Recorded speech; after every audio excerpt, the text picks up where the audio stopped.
Welcome to Uncorked, Wine, Business, and Life with Bill Green. I'm Jerrold Colton, your co-host with Bill Green. Bill Green, the proprietor of Saddle Hill, and we are here at beautiful Saddle Hill.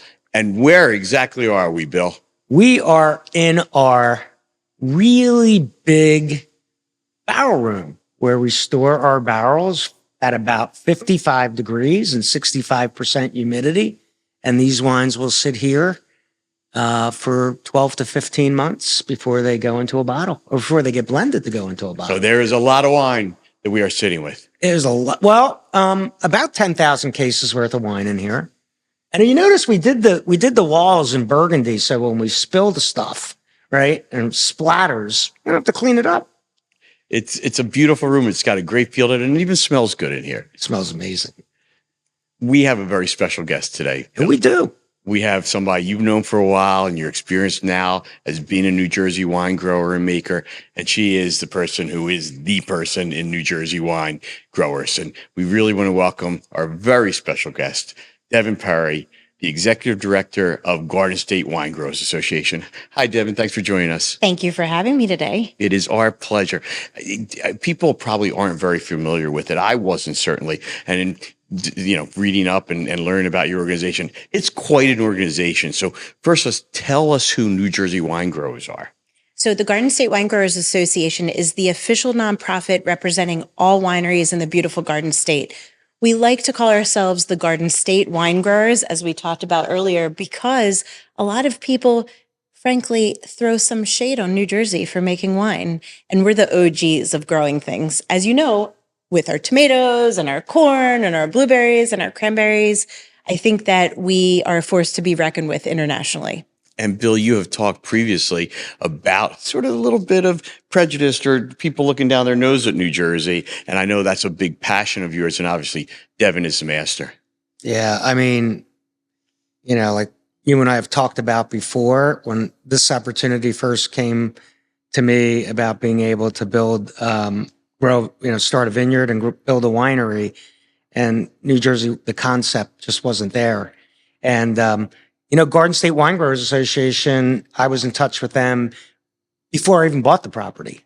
Wanted to learn about it. What was going on? I think at the time, 3.5 years ago, there was 54. Now there's 60. So, it's a growing organization. And, Devon has just been absolutely amazing. And I think it's kind of like a one-man wrecking crew and is absolutely, man, woman, whatever. Gender neutral here, Uncorked. And she's just taken this thing to the next level. And it's been really awesome watching it. And she, when I see somebody like Devon with the passion that she has for this organization and what she does, she convinced me to be on her board. So it's kind of why Devon and I talk to each other probably 5 times a week.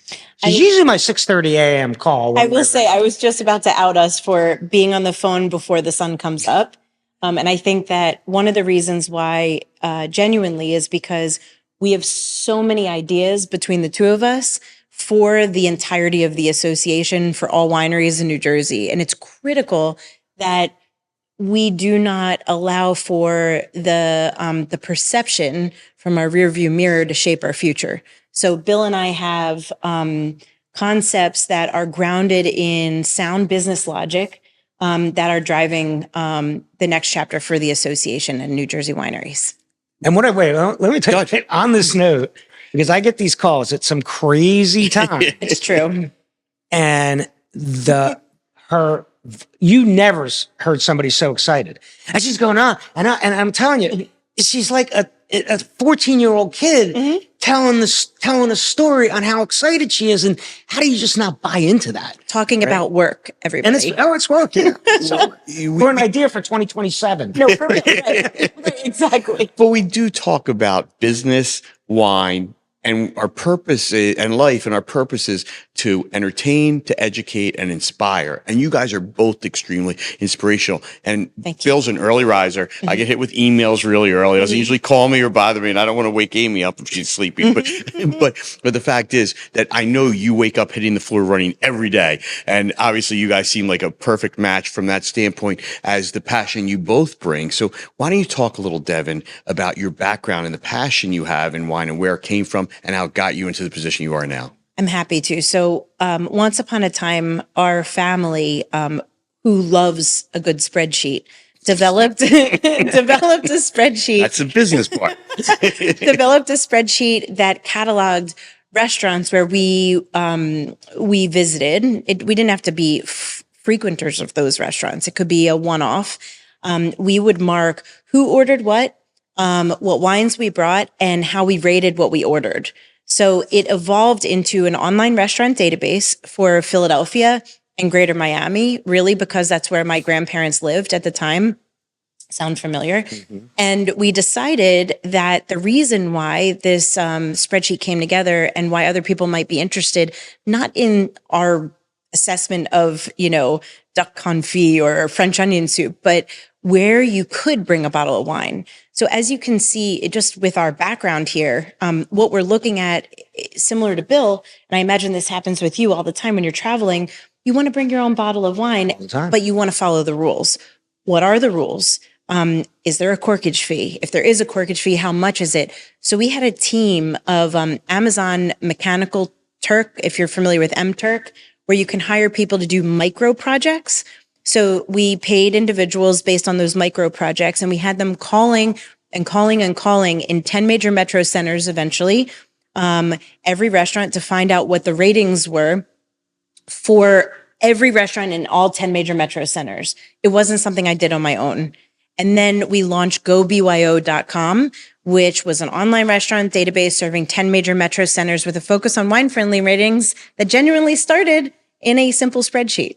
That's fabulous. And we're here in Voorhees, New Jersey, right next to Cherry Hill and across the river from Philadelphia. Mm-hmm. I live in Philadelphia, and the BYOs are fabulous over there. So please explain for anybody who doesn't know what a corkage fee is. So a BYOB, or a bring your own bottle restaurant, allows for you to simply bring wine and or other beverages to the restaurant to enjoy. The corkage fee specifically refers to wine. So it's that act of uncorking the bottle of wine, which nowadays with twist-offs, I think still includes twist-offs for anyone trying to get around that regulation and the corkage fee. It's also in certain cities and certain states, there are different laws. So we always encourage people to, or we encouraged people to take a look at what the local municipality had as its law. Just because someone said that they brought a bottle of wine somewhere, they could have a different general manager. The laws could have changed. So it is a little bit of a moving target. And where they won't necessarily let them use it. I mean, I've been That's right. that have their own liquor license, that have Correct. their wine. Yeah, and like I had dinner at Barclay Prime last week, and it was $50 to open up a bottle of wine, Correct. but it was a very expensive bottle of wine, so I didn't care to pay it. Right. And then you can go to other places where it's 15, or they won't even charge you. They're so happy you're there. Exactly. And they have liquor licenses. Yes. So traditional BYOB, they're not charging anything, but it's really, you want to go to more than BYOBs. Correct. So my question, Devon, is as just a consumer going out for dinner, should I not feel badly about bringing a bottle of wine with me to a place that does have a liquor license? If it's New Jersey wine. No, in all seriousness, there are a lot of wonderful restaurants out there that are actively right now trying to research how to have more New Jersey wine on their lists. That, I think, is the magic bullet. And Bill, I obviously Devon's passion is infectious, and I can imagine when she asked you to be on the board, it was an easy yes. But tell me about what made you interested in joining that stuff. And you are passionate about a lot of things. You are very benevolent, and you're on lots of boards. So tell me about her asking you and you accepting that board request. She asked me to be on the board, and then a couple of days later, she said, "I want you to be the finance chair."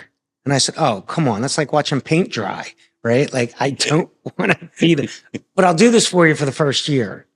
And now she's appointed me the marketing chair, which I'm not exactly sure, But I will tell you the reason why I'm on the board, other than the fact that with the energy that Devon brings, is that we have to be a team. It's one of the things I love about the industry. I can call 20 different winery owners in New Jersey and say, hey, how'd you guys do this? With non-competitive information, and we all kind of help each other. So it's really just being a team and being forceful. I mean, try to take, pisses me off that New Jersey is number 11 in the country, is wine producing state. And Kentucky's number 10. Mm-hmm. And that's just wrong. We do have more horses, though, don't we? We have more horses. Your heart People out, don't know Kentucky. we have more horses. That's why I have horse-themed winery. Right? We have more horses in Kentucky? We do. That's crazy because it's known for their horses. I hope someone's fact-checking right now. I think we do. And I've heard that before. But, with Devon as our leader of all the wineries together, I mean, she's got us talking to people from Italy that want to bring our wine over. And I think this thing's going to explode. So I want to be on the front of it. That's why. And Devon, there were a couple comments that have already been made that strike me, and I'm sure anybody listening, which is, I think, Bill, you said the number that we were 54 wineries or wine producers when you started just a few years or recently, a few years ago, and now there's 60, which is basically a 10% rise in a short time. I mean, what is happening with Jersey wines, and are you seeing a real growth and awareness? What's outstanding is, it really does take a commitment to agriculture in order to invest in a winery in New Jersey. And it is not easy. So the growth, as you stated, and I do love math, but I'm not going to be able to give you percentage growth in the rest of what I am about to say. I was doing, we had 6 growth and it's now at 60. So X over 100 plus. So what I do know is that the exceptional wines that are being produced in New Jersey is absolutely because of the grapes. So the people are caring for the vines. That translates into what you end up tasting at in your glass. And what I think you're getting at, and I don't know if Bill has seen this, as he has been speaking with a lot of winery owners from anything related to, how the flow of the visitor affects, how does it impact sales? There's lots of interesting stuff that we talk about as an industry internally. But what we want to know from people who have visited as it relates to our growth is, are they getting a great experience? Because when the economy starts to buckle and your disposable income starts to decrease, you might not be able to buy that ticket to go to some of the international, wine destinations that we're familiar with. But you can drive.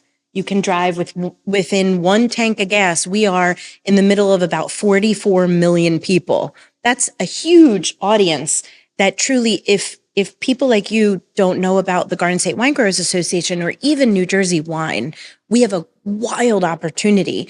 Every other destination, you got to grab the hook, because I could talk about this for a long time, but every other wine destination targets our resident. They want to buy billboards. They want to be in our magazines. They want to have TV ads that target our zip codes, our our geofencing. Everything is targeting the 1 tank of gas, resident. I want for people to understand that we need to shop local. And if you truly fancy yourself as someone who supports the local business person and supports agriculture, a bottle of wine is a great way to show that. And Bill, next year between you and Devon are 3 glasses of wine. And you have, it's obviously wine from here, from Saddle Hill. And in our previous episode, one of our previous episodes, we actually tasted some wines, because you've made the point that New Jersey wine is comparable to Napa Valley and really anywhere else. And at the same price point, you're going to get the same quality of wine. I personally thought yours was better. But yeah, it was interesting. On that episode, we talked, we had 2 bottles of Napa wines and they were $40, and our 22 Cabernet Sauvignon was $36.95. So here what I have, our winemaker got ready for us, was from that barrel up there. And this is the same Cabernet Sauvignon, but 2023. Really young, so it's been sitting in the barrels for 14 months. We have at least 2 more months before that gets blended into a bottle. So it's obviously pretty young, but we should actually try it and talk about it. And I want to know if you guys think, based on the fact that the two wines that we tried from Napa, there were 40, and this was 36.95, since this is called Wine, Business, and Life. And to me, business is the business of maybe making money or a profit. So you think I can get $40 for this now? Let's find out All right. first. I already saw Devon take a little sip, so she could not resist. To the viewers out there, I was getting verklempt and I didn't have a chickpea. Chick is neither a chick nor a pea. But the clanking. So I took a Do you know what the sip. clanking is all about? You know what this? Well, we got to do it, and we are supposed to Okay. drink, and then I you're going was to in- explain, and then Yep. you're going to explain. I was in Portugal this past summer, and I went to the World of Wine Museum, and there's this wall, starting in the 1500s on wine. So back in the medieval days, enemies, they poison each other, right? Or business competitors or whatever. And the wine glasses were filled up really high. So when they clanked, wine would spill over into each other's glass. This way they know they weren't being poisoned. Did you see Princess Bride, Bill? Prince of what? Princess Bride. A We'll terrific have to. It'll be homework for next time. We'll talk about And I'm that. thinking we should fill our glasses more A then. little hot. It's a arsenic in it. All right, cheers, guys. Cheers to New Jersey wine.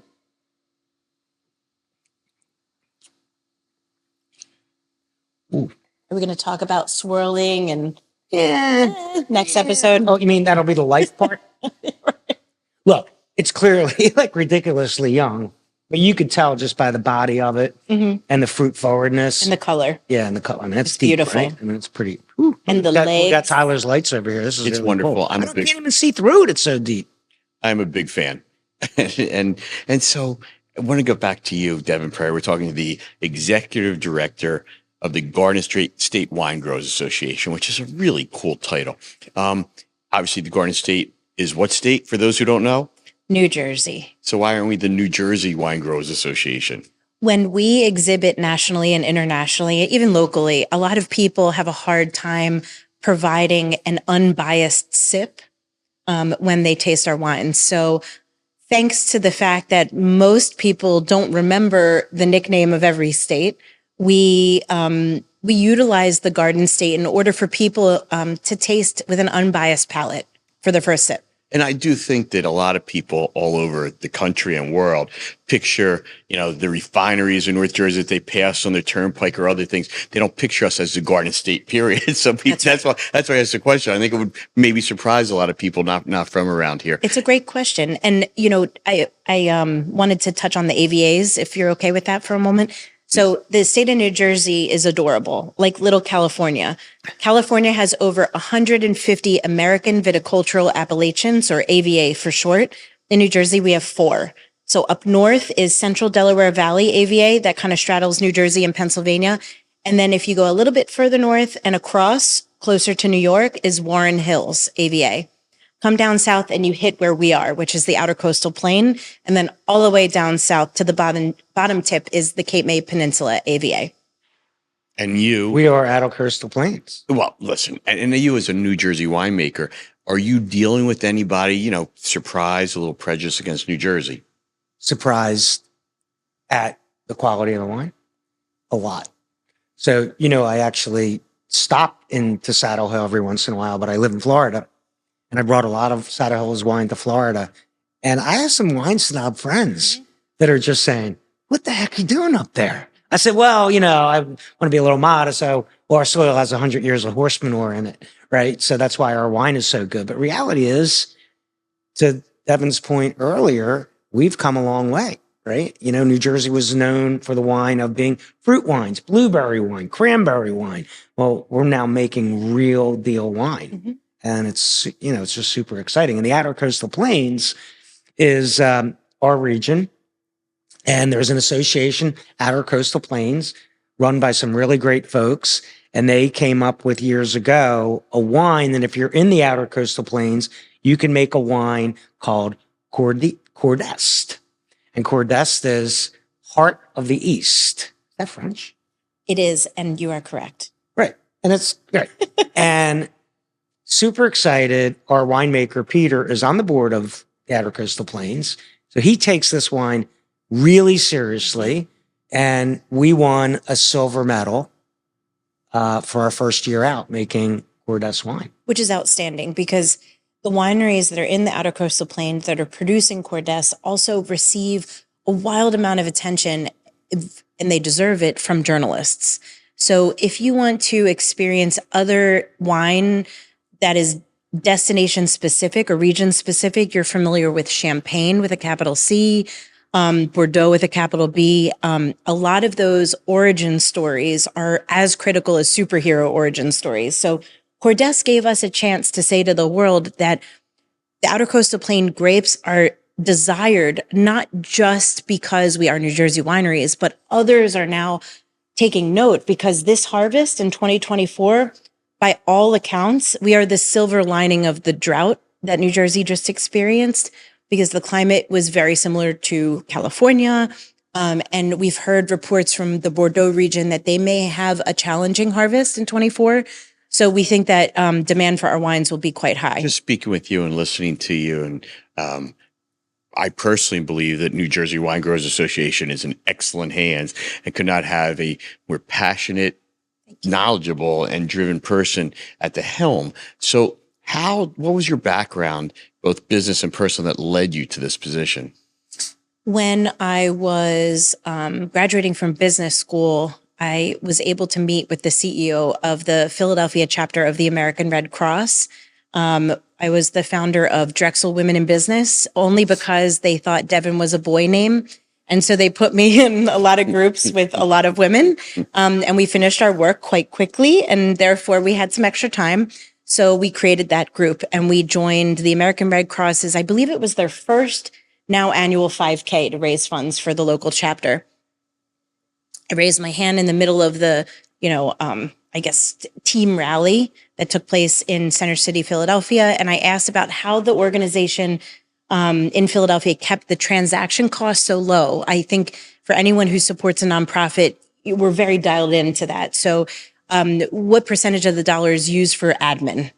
And they were below 2 cents per dollar, which I thought was outstanding. So he thought it was outstanding that I knew what a transaction cost was.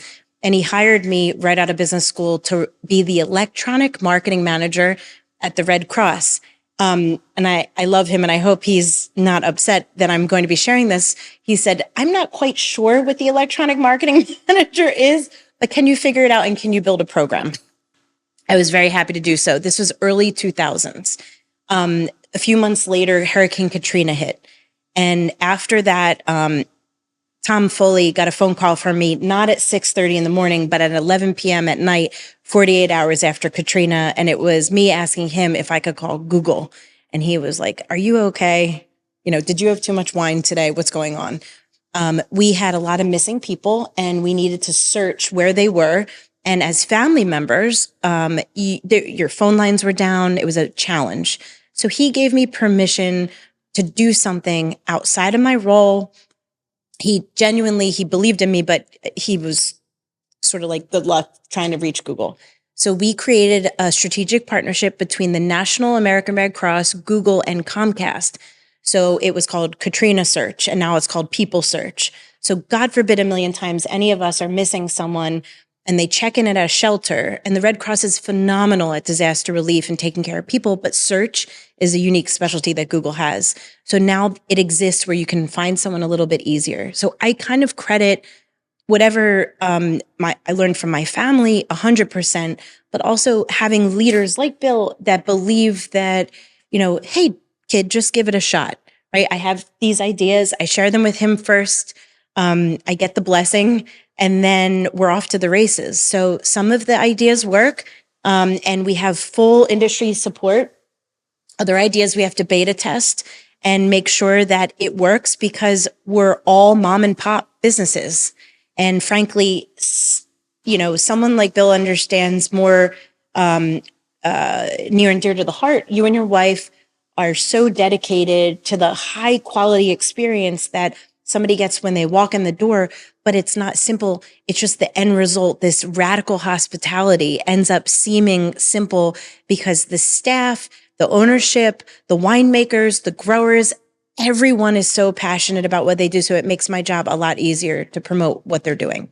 You know, your Katrina story blows me away. I mean, that was 2005 for those who don't know what it was or remember, and it really devastated the New Orleans region and that whole. And I'm just picturing. I was riveted to it, watching them try to search and find everybody, and for you to have been involved in that stuff, and that's inspirational. And hey, to you for that. I actually have it. I know we're kind of toward the end of this, but you know, we know you, or I know you as this. You know, highly energetic, single mom. We talk a lot about business. We don't talk a lot about life. And tell me more about Devon Perry and life. And try not to say the word wine. Absolutely. So, other than the fact you live in Cherry Hill, miles. So I'll start with a tiny story about my mother. So my mom is a single mom, right? So she raised me. My dad is a wonderful businessman. They both come from incredibly hardworking families. My mom's dad was a Marine, and then he made window coverings, bleaker blinds in Philadelphia, and that was on 7th and Green. And my dad's dad was, he was the founder of the Franklin Mint and QVC. And so all of those dinner tables involved talking about business. Life happened while we talked about business. So I could sit on my pop-op's laps. I had at one point 6 living grandmothers, and they were everything. They were funny as anything. 6 living grandmothers because of divorces and remarriages. I know everyone's trying to figure out how that happened. And so my bubby used to say you should always wear lipstick and earrings because you never know when a talent scout is around. She made friends when she filled her prescriptions at local pharmacies. You know, I became the woman that I am because of the friendliness and dedication, I think, of my grandparents and my parents. So at Thanksgiving dinner, when you were younger and were kind of getting involved in business, I can only speak for myself. You know, I started my business. My father was my initial partner. There was some turkey legs flying across that table every once in a while. Can you speak to how the family got along? Family business is just brutally difficult. It's interesting. So my grandfather, for anyone who on my dad's side, his name was Joseph Siegel. For anyone who was able to work with him, and at his memorial, which happened in December of 2019, actually January 31st of 2019, I believe it was. They spoke so highly of the way that he was grounded, he was logical, and there was excellence, or you just didn't do it. So there was nothing to argue about. You either did it, you did it well, or you didn't do it at all. So basically, he was a dictator. I guess so. And all right. And if you knew what you were talking about, he also listened. But when he believed in something, for example, he launched shipping and handling to be disclosed to the consumer prior to the purchase. Doesn't sound like a very big deal. But if you're buying something that's very heavy or traveling quite a distance and you purchase it, and then shipping and handling is equal to the amount of that purchase, that is a questionable business practice. My understanding is that somebody actually walked out when he made the decision to be dedicated to that transparency because they thought it was a bad business decision. And here it was part of his legacy. People talked about it at his memorial. So I think he was a fearless consensus builder, and he challenged you to say, here's why maybe that wouldn't work. And he would listen. But if you didn't have sound evidence to back it up, you were doing it. But he had to be pretty proud of Devon. He must have bragged about you like crazy. He was very, he was, I'm very happy to share that he brought me to lots of failing ventures, but I learned so much, and he was always proud of me that I was willing to, sit next to him and do the work. Devon, we talk about a lot of different things on this, and when we talk about wine, business, and life, and we're intertwining all of those. But one of the things that Bill, as a leading entrepreneur and the best-selling author of it, talks about is failures, and that you learn more from the failure, and you have to 100%. Overcome the failure. Oh, yes. So I'm sure you learned a lot from that too. It's important. I think we all know what it looks like to make money. right? That is not something that anybody needs to say, okay, so you're making money. What are you going to do with it? How are you going to reinvest the capital into expansion? I'm sure that there are smart ways to use other people's money. I know I've heard a lot of people talk about that, but you don't even get a bank to consider working with you unless you can demonstrate some type of history or track record of experience. You don't get that by succeeding every time. You get that by failing and being absolutely relentless in figuring out why you failed. My family story is full of business failures. They include the first 5-star smoke-free European hotel that nobody wanted to go to. So we had a lot of Post-it notes. Might have been the wrong said that. continent. Yeah. But it was a really good lesson in launch when the sweet spot is presenting itself to you. If you launch a little prematurely, you're going to have a lot of extra Post-it notes. And Devon, in your role with the Garden State, and I Unbelievable. apologize. Garden We even State rehearsed Winemaking this, Association. everybody. But if anybody wants to go check out your website and see you do so much fun stuff, and visiting the winery alone is great, but there's all sorts of activities you have surrounding them too. We have so many events all over the state all the time, and NewJerseyWines.com, that's New Jersey, all spelled out, wines, plural, because how can you have just one.com? We aggregate all of the events at every winery all over the state, and we help you take the thinking out of what you're going to do, whether it's right now or this weekend ahead. The Garden State Wine Growers Association also recently coined November as New Jersey Wine Month. So it's a milestone because it's the first time in history. The government even proclaimed it with a beautiful framed document. So, whatever happens to me tomorrow, it's still going to exist next year. And our hope is that the farmers and the winemakers and the growers and people that are out there wondering how they can participate in events, going with their friends or family members, just go to NewJerseyWines.com or follow us everywhere you can follow anything on social media. And I got to believe, Bill, it brings all of you together, all the other wine growers, and almost, as a brother and sisterhood and camaraderie. It's unbelievable. I've met some really great friends. I mean, obviously including Devon, but it's unbelievable. Like a whole new, what do you call it? A brotherhood. Mm-hmm. I mean, I can call Scott at Auburn Road and what are you doing here? And it's just terrific. It really is. And it's really not competitive, I presume. Maybe it is. I mean, look, we all want to sell our wine, and at the end of the day, we're all trying to get into, we're trying to get our wines into the same liquor store, and the liquor store says, well, I already have 25 different New Jersey wines. I don't need another one. So there's a competitive nature to it, but really what's good for one is going to be good for everybody. And Devon, obviously that's your role. 100%. I was just going to say, you took the words right out of my mouth. The Garden State Wine Growers is the place where in any area where there is true competition, which is necessary for progress and growth and success and betterment of product, we take that really off the table. And our thrust is we all belong on the table. So we are fearless promoters of all New Jersey wineries, getting together, finding out if the weather is a little bit of a wild card. Hey, what is it that you're doing now that there's this heat wave coming in? There are creative MacGyver techniques that wineries use all over the Garden State. And so sometimes it does take, I don't know if am I allowed to say crib notes? How do I talk about that without saying it? I'm sure there's a better way. I don't know how. Anyway, so they'll share crib notes and tell each other, okay, you're having this challenge. They'll taste each other's wines. They'll talk about marketing, everything that you're allowed to talk to a competitor about.